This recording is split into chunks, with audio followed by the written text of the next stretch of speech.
میں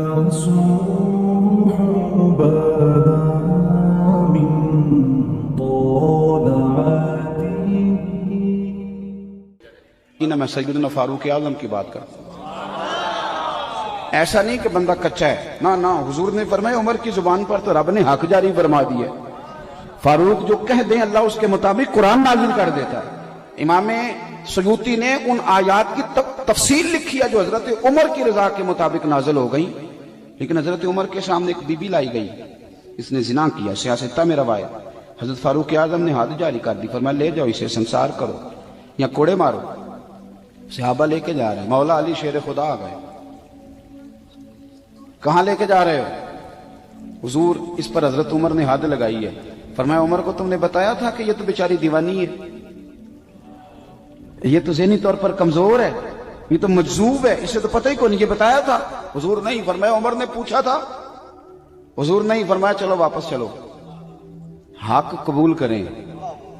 حضرت مولا علی شیر خدا واپس لائے، فرمایا عمر فیصلہ کرتے ہو پوری بات کیوں نہیں پوچھتے؟ آپ نے کہا لی کیا ہوا؟ فرمایا تم نے اس عورت پہ حد لگائی، حضور لگائی، فرمایا تمہیں پتہ ہے یہ مجذوب ہے، دیوانی ہے، مرفوع القلم ہے، اس پر حد نہیں لگتی۔ عرض کی کہ حضرت عمر فاروق فرمانے لگے مجھے تو پتہ ہی نہیں، تو آپ فرمانے لگے پہلے پتہ کیا کرنا پھر معاملہ طے کیا کر۔ تو حضرت عمر نے کوئی بہانہ نہیں کیا، بہانے بھی ہوتے ہیں نا، انہیں میں نے صحیح نہیں گل دسی، اے بندے نے میں انج کیا سی، کوئی بہانہ نہیں لگایا۔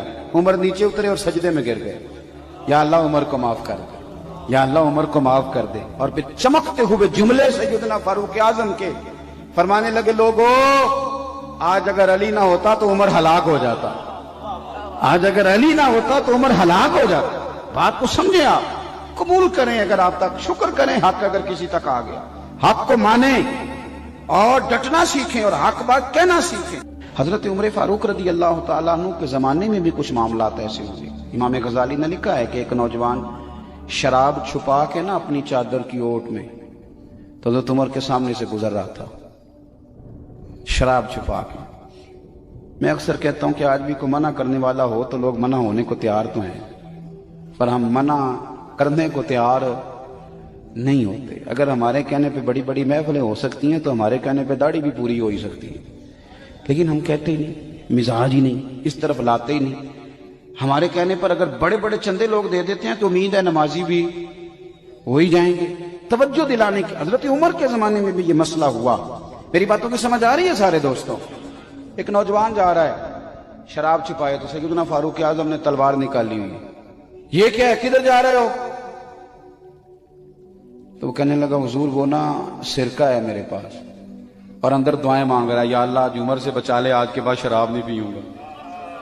اندر دعائیں مانگ رہا ہے، اللہ عمر سے بچا لے، آج کے بعد شراب۔ حضور سرکہ ہے، سرکہ۔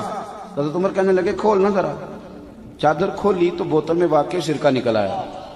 وہ الحمدللہ الحمدللہ پکار کے چلنے لگا۔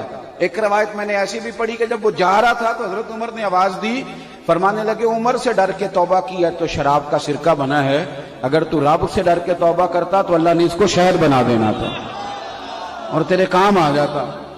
کوئی ہونا تو چاہیے نہ منع کرنے والا۔ اور ایک بات اور آپ سے عرض کروں، جب آپ تک حق آ جائے تو اسے قبول بھی کرے گا، حق آ جائے تو اسے۔ حضرت عمر کا زمانہ تھا، مصر فتح ہو گیا، حضرت عمر بن عاص گورنر بنے۔ رواج یہ تھا مصر کے اندر کہ ایک دریا چلتا تھا، دریائے نیل، اور سارے مصر کا انحصار اسی دریا پہ تھا۔ فصلوں کو پانی بھی لگتا اسی سے، جانور بھی اسی سے پانی پیتے، کھیتیاں بھی اسی سے سیراب ہوتی۔ سال کے بعد وہ دریا خشک ہو جاتا، سال کے بعد وہ دریا خشک ہوتا، اور جب خشک ہوتا نا تو ایک کواری لڑکی قتل کر کے دریا میں ڈالتے، پھر وہ دریا چلتا۔ آج بھی بہت ساری جگہوں پہ اوہام پرستی ہے، کہتے ہیں ہمارے آستانے کا طریقہ ہے۔ میں نے کہا آستانے کا اس آستانے کا طریقہ ہوتا ہے جس آستانے کا تعلق در مصطفیٰ سے ہوتا ہے، باقی کسی آستانے کا اپنا کوئی ذاتی طریقہ نہیں۔ طریقہ وہ جو میرے نبی پاک کا طریقہ ہے، اس سے ہٹ کر کون سا طریقہ ہے؟ ہمارے آستانے کا طریقہ ہے، ہماری یہ رسم ہے، ہمارا یہ رواج ہے۔ اٹھا کے بھاگ جاؤ رسم و رواج، ہمارے رسم و رواج رسول اللہ کی سنت کے پابند ہے۔ سارے بولیے صلی اللہ ہو، پھر ایک دفعہ پڑھیے درود شریف صلی اللہ ہو، 3 دفعہ کر لیں تاکہ طاقت آد ہو جائے، صلی اللہ ہو۔ نبی پاک صلی اللہ علیہ وسلم کا طریقہ اصل طریقہ ہے.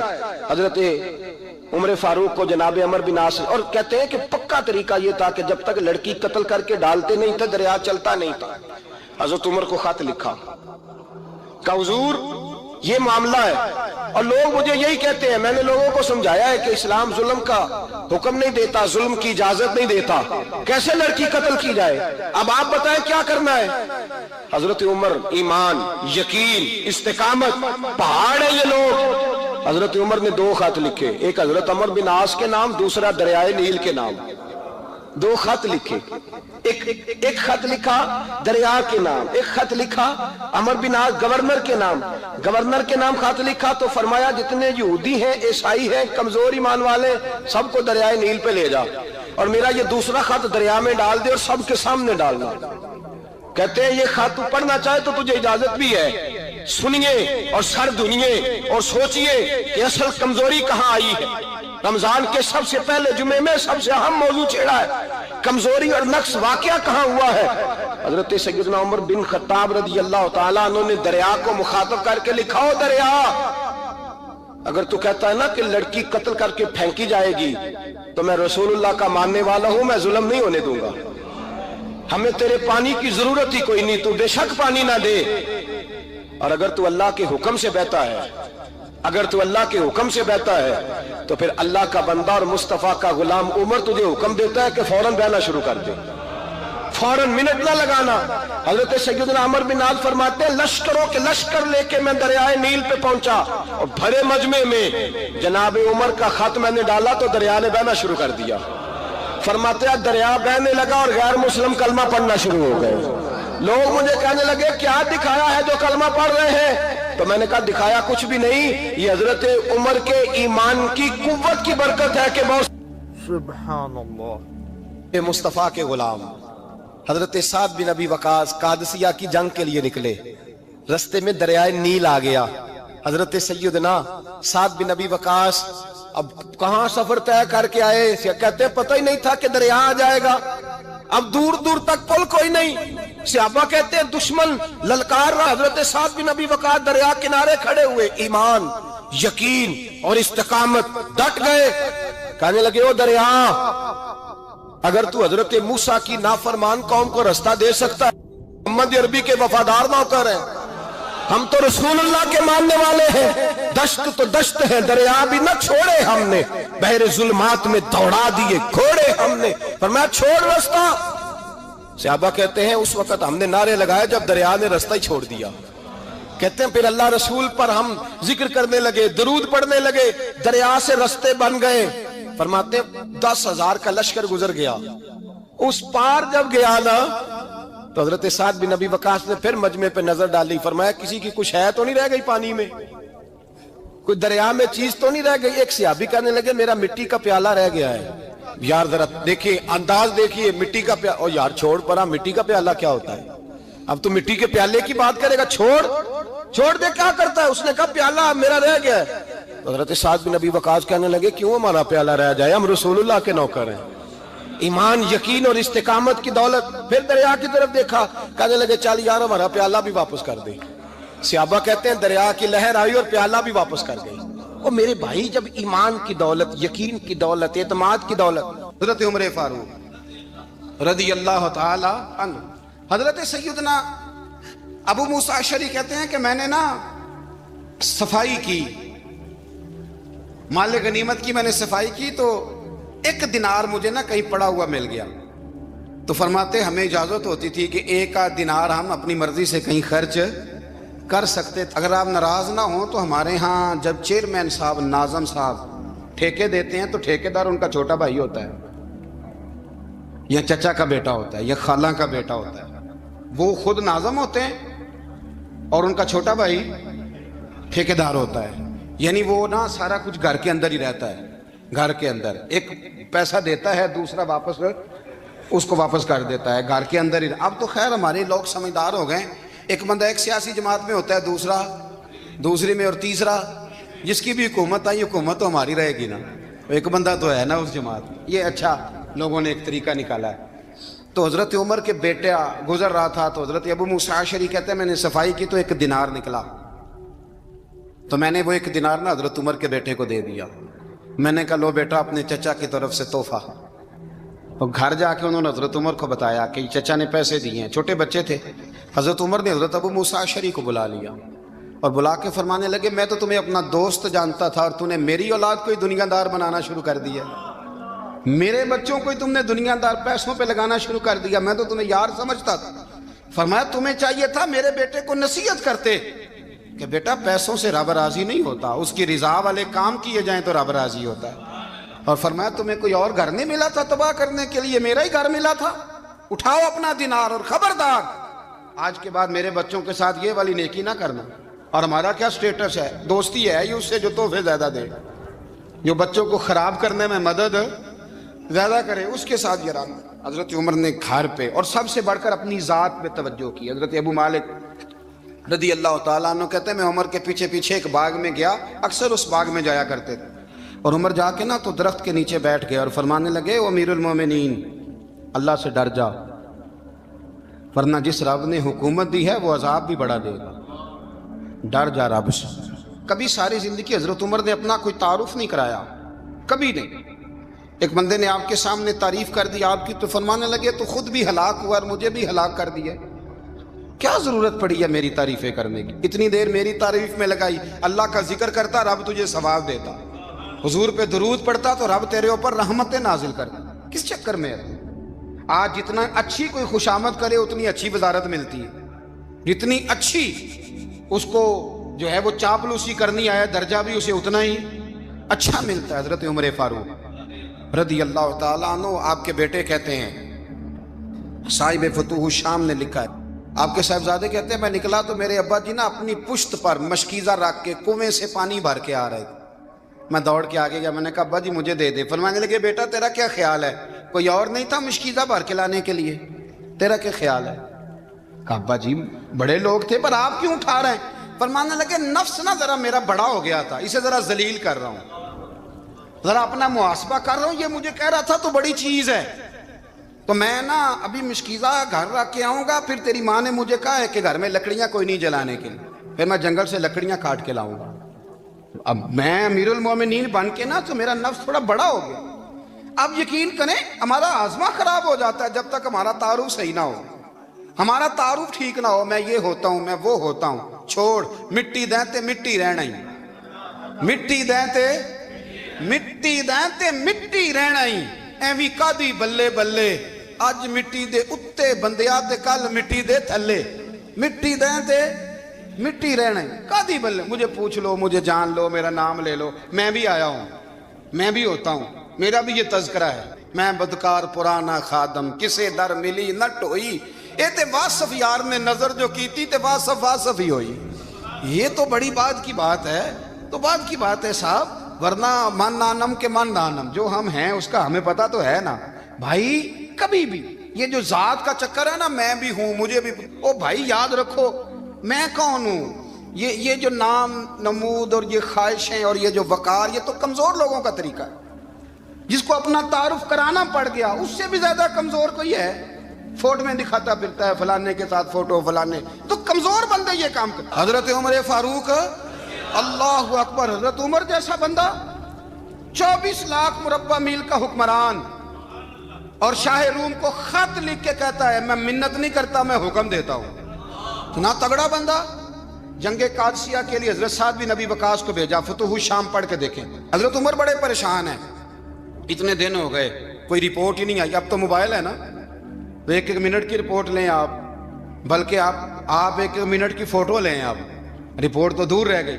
حضرت عمر فاروق رضی اللہ تعالیٰ عنہ بڑے پریشان ہیں کہ قادسیہ میں حضرت سعد بن ابی وقاص کے ساتھ لوگ جہاد کرنے گئے, رپورٹ کوئی نہیں آ رہی. اتنے پریشان تھے کہ باہر نکل کے نا اس رستے پہ بیٹھ جاتے جو رستہ قادسیہ کی طرف سے آتا تھا. اس جو بھی آتا جاتا پوچھتے جنگ کے کیا حالات ہیں. ادھر جب اللہ نے فتح دے دی نا تو حضرت سعد بن ابی وقاص رضی اللہ تعالیٰ عنہ نے ایک قاصد کو خط دے کے بھیجا, کہنے لگے عمر کے پاس جاؤ, انہیں اطلاع دو کہ الحمدللہ اللہ نے اسلام کو فتح عطا کر دی. یہ حضرت عمر کو جا کے دینا. وہ بڑے پریشان ہوں گے. وہ جو اس زمانے میں اس طرح ہوتا تھا کہ کئی دور دور سے صحابہ جو دوسرے شہروں کے ملکوں کے رہنے والے ہوتے تھے وہ بھی آ کے شامل ہو جاتے تھے جہاد میں.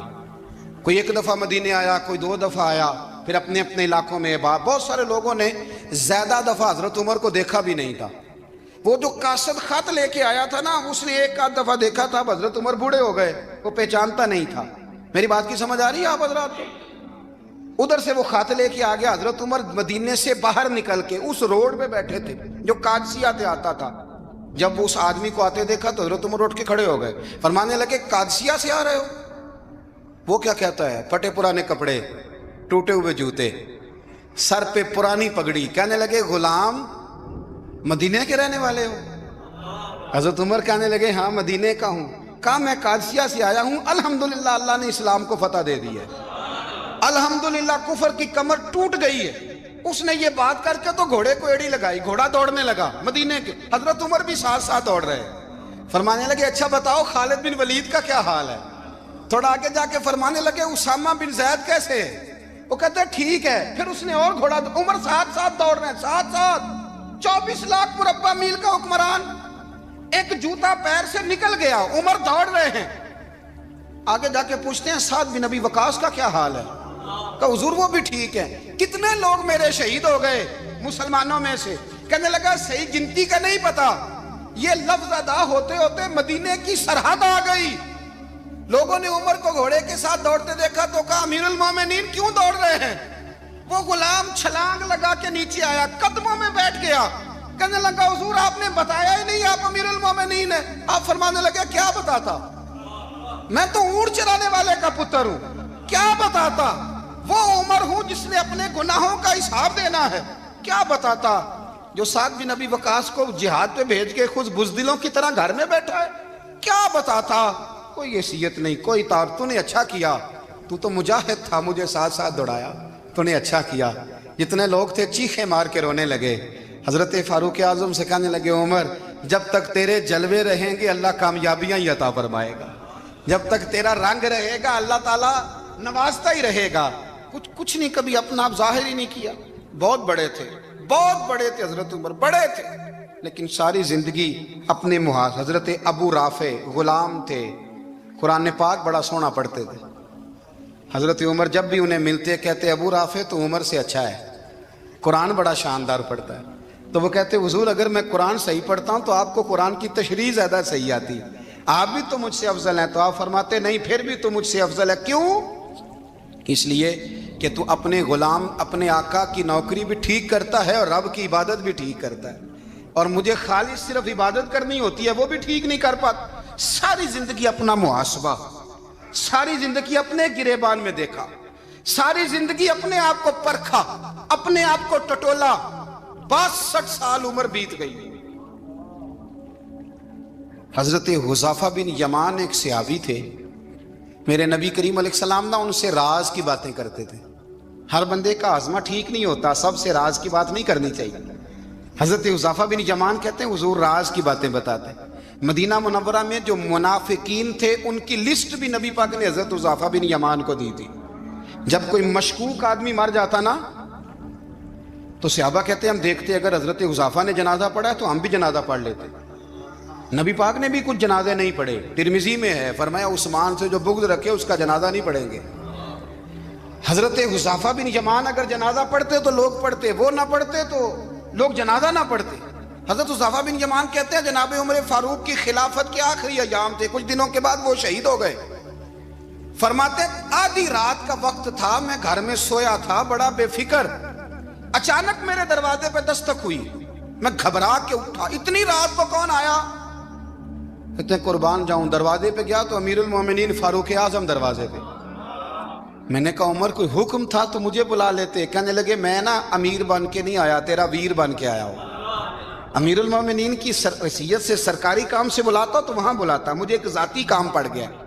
کہتے میں نے عمر کو گھر کی اندر بلا کے چارپائی پہ بٹھایا، میں نے کہا حضور میں غریب آدمی ہوں، میں کیا آپ کے کام آ سکتا ہوں؟ تو کہتے ہیں انہوں نے نا مجھے ساتھ بٹھا لیا، پھر میرا ہاتھ پکڑ لیا، کہنے لگے تو عمر کو جانتا ہے؟ عمر جھوٹ نہیں بولتا، تو جانتا ہے عمر وعدوں کا پکا ہے؟ کہا حضور جانتا ہوں۔ کہا میں اس وقت آیا ہوں جب دیکھ بھی کوئی نہیں رہا۔ حضرت حذیفہ بن یمان کہتے ہیں پریشان ہو گیا، حضور پہلیاں نہ بجھوائے، مہربانی کریں بتائیں کدھر آئے ہیں؟ تو حضرت عمر فاروق فرمانے لگے 62 سال کا ہو گیا ہوں،